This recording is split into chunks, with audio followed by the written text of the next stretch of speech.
Halo teman-teman semua, kembali lagi di Ruang Anak SD, podcastnya anak seni dan desain. Aku Anma dan di sini aku bakal nemenin kalian semua untuk menjelajah apa aja sih yang ada di Fakultas Pendidikan Seni dan Desain.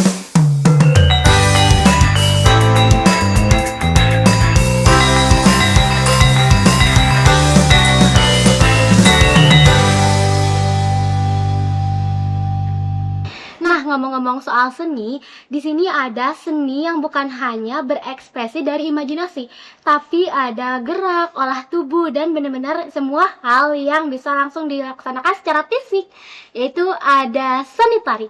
Dan di sini kita juga kedatangan tamu dari himpunan mahasiswa seni tari, yaitu Himastar. Boleh Kang Teteh perkenalkan dirinya, dari mana, dan di Himastar itu sebagai apa? Oke, pertama perkenalkan nama saya Edwin Dinata. Saya menjabat di Himastar sebagai ketua himpunan. Perkenalkan, saya Sofi Paujia. Di masa saya menjabat sebagai sekretaris himpunan.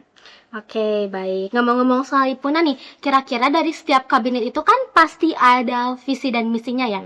Untuk visi misi kabinet dari Himastar yang Akang Teteh jabat itu kira-kira apa? Oke, kalau dari visi utama dari kabinet kami itu mewujudkan pendidikan seni tari menjadi organisasi yang memiliki karakter APIKUP. APIKUP itu yang pertama aktif, profesional, ilmiah, kreatif, dan unggul. Seperti itu. Seperti itu. Kalau misalkan ada gak dari Akang Teteh kayak program kerja yang senantiasa Akang Teteh itu kayak kasih tahu ke orang-orang gitu, ke teman-teman semuanya, dan mungkin kira-kira program kerja apa yang menjadi program kerja unggulan dari Himastar sendiri? Kalau dari program kerja unggulan yang kami punya itu ada Isola 12 jam menari. Nah, itu juga sekarang Sedang proses ya. ya sedang proses, dan di bulan Desember nanti tanggal 9 itu acaranya.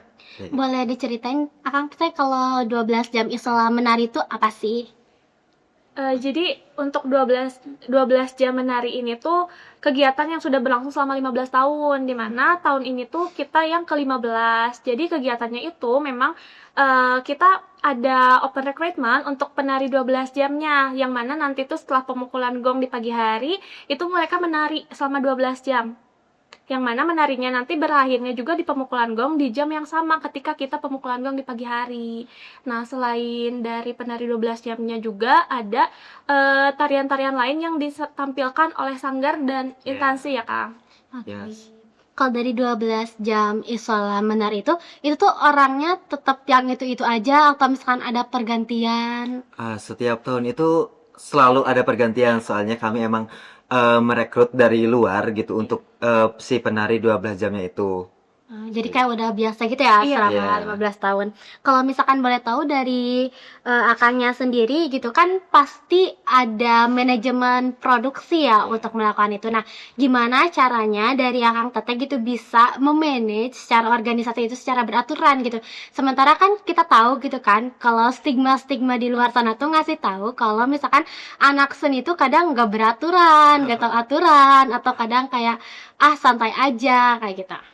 Kalau dari kami itu biar manajerialnya bagus dan tertata, biasanya kita sering mengadakan rapat. Iya. Sepertinya intinya sih dari itu ya, biar kayak acara atau kegiatan yang kami mau lakukan juga, biar nanti hasilnya bagus kayak gitu. Dan tersampaikan baik gitu ke pihak luarnya.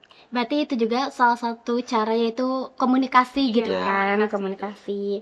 Nah, kalau dari Akang Teteh sendiri itu ada program nggak yang selain pendidikan seni tari gitu, kayak ada program-programnya kayak workshop, seminar atau apa gitu?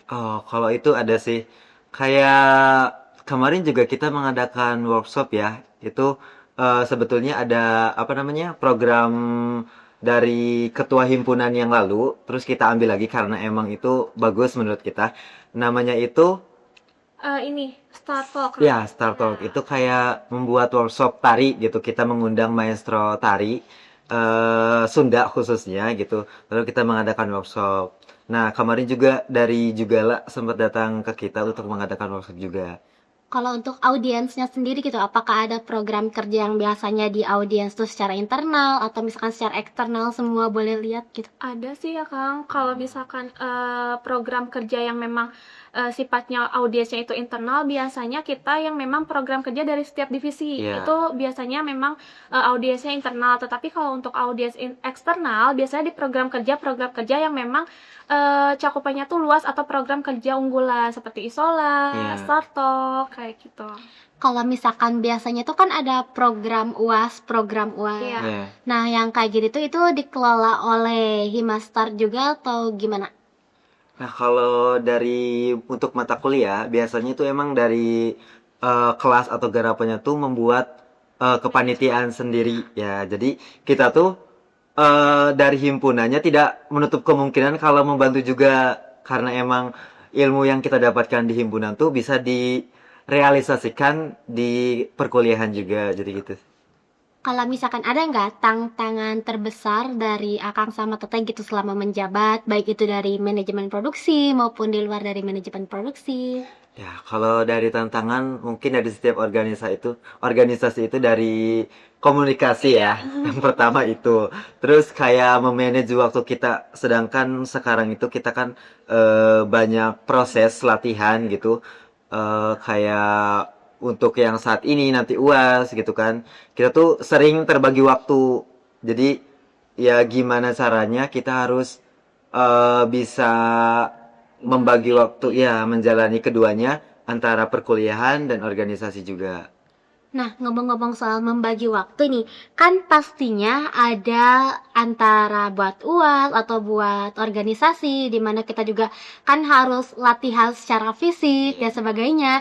Nah, itu dari Akang Teteh apakah ada saran atau misalkan tips and trick dan bagaimana cara Akang Teteh sendiri gitu ngasih tahu ke orang-orang tentang manajemen kalian untuk pembagian waktu? Gimana ya?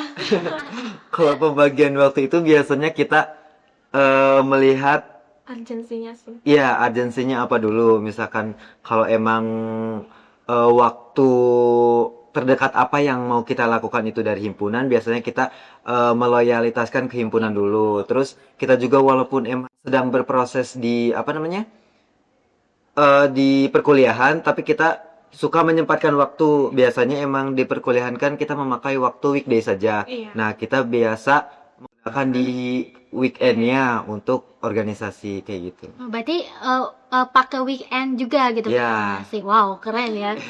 Terus kalau dari Akang Teteh di Himastar itu apa ada UMB atau unit minat bakat gitu? Kalau di Akang atau Teteh sendiri itu namanya UMB atau ada nama lain? UMB. Oh, UMB. UMB. Ada apa aja? Ada dua. Yang pertama itu KIG Dance Community dan yang kedua itu Wirahma. Boleh dijelasin apa itu KIG Dance Community dan Wirahma itu? Boleh deh. Nah, jadi kalau untuk KIG itu UMB yang memang lebih awal berdiri ya Kak Iya. di kita. Jadi UMB pertama yang ada di seni tari. Nah, untuk UMB KIG ini tuh difokuskannya pada tarian. Jadi hanya memfokuskan pada tarian yang memang semuanya tuh nanti untuk kegiatan latihannya itu kegarapan tarian. Nah, kalau untuk Wirahmata sendiri itu UMB yang memang masih baru ya Kang, belum selama KIG gitu. Nah, kalau untuk Wirahma difokuskannya itu pada gamelan. Jadi memang dari kita itu yang mengikuti UMB Wirahma itu kita belajarnya difokuskan pada alat musik gamelan. Iya. Jadi yang tradisional gitu. Yang tradisional. Betul. Tapi kalau misalkan di Himastar sendiri ini apakah ada kayak UMB buat kayak dari yang barusan dance itu tuh apakah ada dance dari apa sih luar, eksternal atau misalkan tradisional kayak gitu? Oh, iya biasanya kalau dari KIG itu lebih ke kontem ya. Itu kan lebih menekankan ke ketubuhan. Terus tidak memungkinkan juga belajarnya tuh dari dance dan modern juga. Jadi nggak harus tradisi. Nah, malah dari Wirama ini lebih ke tradisinya karena mereka juga belajar apa musik dari tradisional itu gamelan. Jadi mereka menekankannya ke yang tradisinya gitu. Dari Himastar sendiri itu apa ada kolaborasi gitu antara himpunan baik di FSD maupun di luar FSD? Oh, Ada kalau itu. sering ya malah kita collabnya Ini aja kegiatan isola. Kita kan emang membutuhkan apa ya? Kayak skill-skill yang tidak bisa Di luar gitu. himpunan Ya, betul. sendiri gitu. Kayak misalkan dari fotografer, terus mapping, musik, itu juga kita meminta bantuan ke himpunan-himpunan yang lain. Mungkin kalau dari himpunan luar, kayak kampus lain itu, kita ada proker studi banding. Iya, kalau Jadi, dengan kampus lain. ya, kayak gitu. Kalau misalkan kita beralih ke kepemimpinan nih, gaya kepemimpinan gitu. Dari Akang Teteh, apakah ada kayak gaya kepemimpinan tersendiri gitu untuk mengatur si master ini gitu? Oh, kalau dari saya, karena dominan, apa ya, dominan dari anggota Himasar itu perempuan, jadi saya juga harus bisa memposisikan diri nih. Kayak saya gak bisa terlalu mengatur atau terlalu menjadi orang yang, apa ya, kayak, eh apa disebutnya, kayak, ya udah, Fair gitu ya.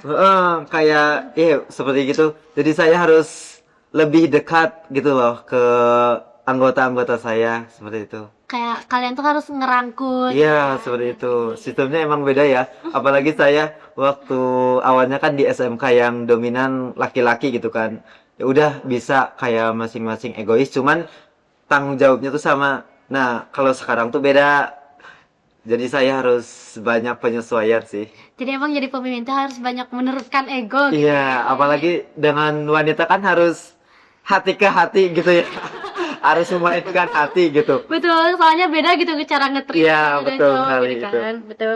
Terus ingin bertanya lagi di luar skill menari gitu kan. Kira-kira ada skill non akademik gitu yang biasanya diberitahukan kepada Himaskar gitu.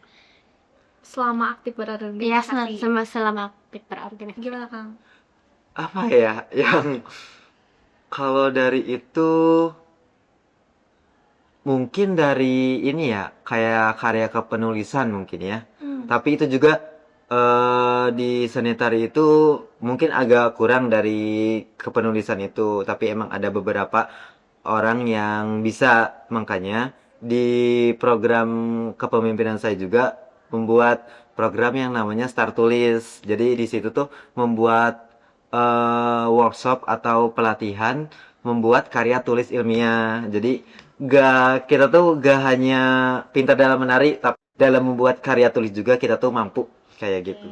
Berarti dari Himastar sendiri tuh kayak biasanya ada teater tari gitu atau Oh, Oh iya, kita tuh di mata kuliah banyak ya pagelaran-pagelaran gitu kan. Yang pertama dari awal itu kita ada pagelaran tata busana, itu dari mata kuliah. Terus ada juga tari bentuk. Terus yang sekarang itu ada teater. Nah, sekarang bedanya emang ada dua ya, dua angkatan. Yang biasanya satu angkatan, sekarang dua angkatan. Dari 2023 itu ada, awalnya emang teater tari, tapi kita dialihkan ke kampusnya jadi drama musikal. drama musikal. Nah, yang angkatan 24-nya itu ada teater tarinya Longser modifikasi. Nah, itu satu angkatan itu ada dua garapan masing-masing. Nah, nanti juga itu semuanya tampil di bulan Desember, cuman emang tanggal yang berbeda, cuman berdekatan. Pulangnya hanya seminggu, 5 sampai seminggu. Ya, wow, gimana tuh cara latihannya? nah, itu dia. Pembagian ruangan dan lainnya itu pusing ya, Kang? Ya, itu pusing sih, jujur ya, karena udah kita cuman ada ruangan yang bener-bener bisa kita pakai itu cuman tiga, sedangkan kita ada 4 garapan. Nah, itu jadi kita harus berkomunikasi semuanya itu biar semuanya bisa kebagian tempat tuh gimana caranya gitu. Soalnya kak sering banget tuh lihat anak seni tari kayak latihan-latihan di depan Iya. sana kan di sini. Kayaknya kalau 1 bulan ini mayoritas yang sampai malam seni tari ya. Soalnya bener-bener ngejar deadline gitu Iya. ya, betul. Nah, paling selain itu mau nanya lagi nih, kira-kira tujuan diadakannya pagelaran-pagelaran yang dari proker-proker itu gitu, proker-proker Himastar itu apa ya kira-kira, apakah ngelatih fisiknya atau kayak gimana?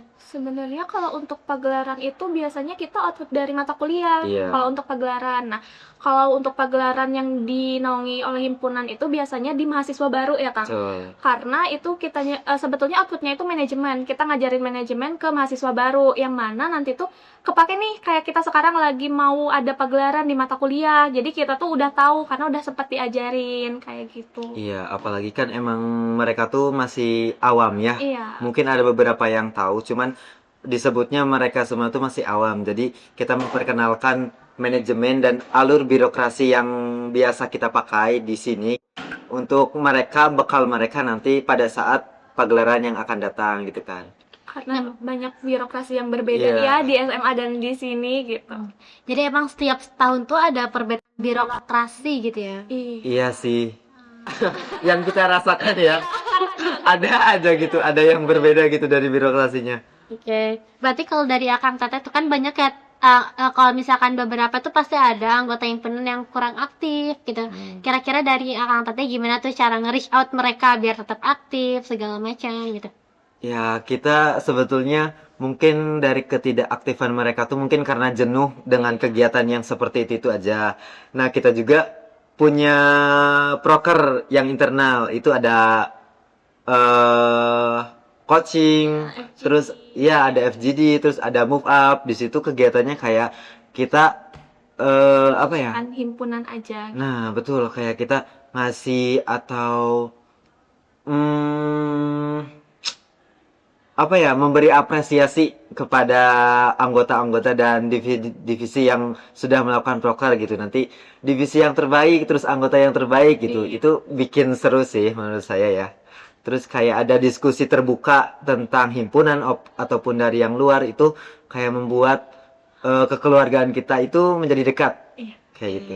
Berarti untuk dari Akang Teteh bisa nih mungkin untuk sekalian penutupan gitu kan, boleh ngepromosiin dari acara-acara yang akan datang atau dari gimana supaya mahasiswa-mahasiswa itu ikut himpunan mahasiswa seni tari. Oke. Apa kali ya, Kang? Ya.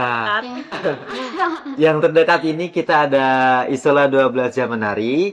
Nanti jangan lupa semuanya nonton dan ikut. Oh, kalau Partisipasi ya? iya, ikut berpartisipasi. Kalau open recruitment itu kita udah tutup ya. Tutup. Karena memang sangat membludak sekali gitu. Jangan lupa di tanggal 9 acara itu mulai dari jam. Acaranya mulai dari jam 9 sampai jam 9 malam lagi. Nah, untuk stage-nya kita ada 3 stage. Ada di Bareti, Amphitheater, dan yang malamnya di depan Isola, di pelataran Isola. Ya, biasanya yang paling ramai itu nanti Pas di malam. malam di Isolanya, karena kita kan mengangkat Isola ya. Jadi kita sangat meng-highlight dari Isolanya itu. Dan mengundang maestro-maestro ya. Ya, jadi ada gue starnya. Kalau untuk promosi buat anak-anak himpunan agar bisa ikut ke himpunan gitu, anak-anak seni tari. Anak-anak seni tari. Untuk promosi ke anak-anak seni tari, nggak kayak gini. Kita kalau proker Isola, nggak seru banget buat ngegarapnya. Karena kan kalau misalnya proker Isola, kita open recruitment ke mahasiswa seni tarinya hanya untuk di LO ya Kang. Iya. Karena kita membutuhkan LO yang banyak buat sanggar. Tapi itu buat ngegarapnya seru banget. Dan memang sebetulnya proker-proker di kita seru, asalkan memang kitanya punya kemauan ya buat Ya. pulang malam. Terus ngebawanya enjoy gitu kan. Enjoy. Terus kita tuh berorganisasi tuh gak hanya dapat capeknya aja, kayak kita pulang malam terus mengadakan rapat, kita meluangkan waktu untuk organisasi, sebetulnya tidak ya. Kayak kita bareng-bareng dengan teman organisasi, terus kita adu apa ya?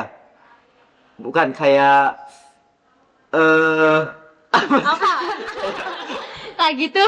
kayak sering diskusi gitu kan, Iya, sering di luar himpunan ataupun yang lain gitu. Terus kita belajar suatu tarian, misalkan kayak di waktu-waktu kosong gitu kan, bareng-bareng. Iya. Itu kayak momen yang seru ya, kegiatan yang seru menurut kami gitu. Jadi jangan sampai punya pikiran kayak Capek. iya capek terus masuk organisasi itu hanya membuat apa ya, kita terbebani dengan suatu permasalahan. Justru letak serunya itu kita tahu dan bisa memecahkan permasalahan yang ada. Nah, justru itu ya. Iya. Ke situ. Oke, jadi gitu ya teman-teman. Jadi buat kalian semua jangan lupa nih buat nanti nonton Isola 12 jam menari. Iya, dan ada pagelaran teater juga nanti di yang pertama di Dagoti House dan ada di Amphitheater, semuanya di bulan Desember. Betul, dan untuk informasi lebih lanjut mungkin kalian bisa cek Instagramnya VSD Press dan Instagramnya Himasta. Bye-bye semuanya, terima kasih. Dadah.